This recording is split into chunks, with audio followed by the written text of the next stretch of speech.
Ni hao, hola, bienvenido, welcome. So I will show you a guide on Macau. $1 is about 8 Pataca. The Hong Kong dollar is also used here.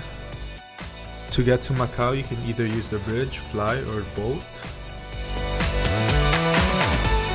The cheapest option is to take the bus with your octopus card.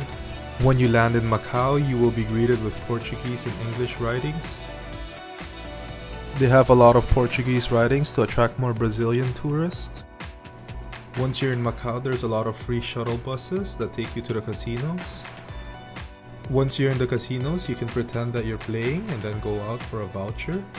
In the Venetian, you get to experience Italy without being in Italy. Many of the casinos give you a European vibe. Then outside, you get the Las Vegas vibe and French vibe.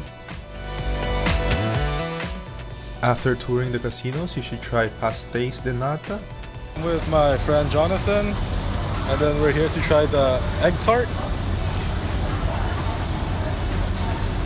Oh wow! So walking down the streets of Macau, and you see a similar Portuguese architecture behind me.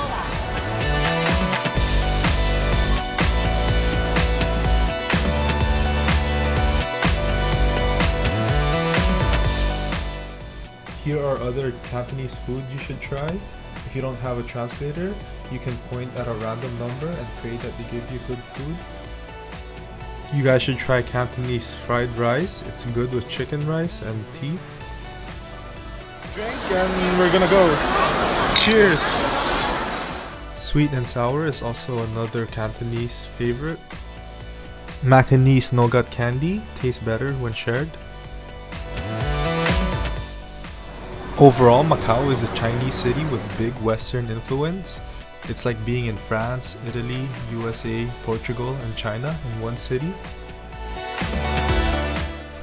Obrigado, xie xie. Thanks for watching. Please like and subscribe for more travel content. Thank you and have a great day.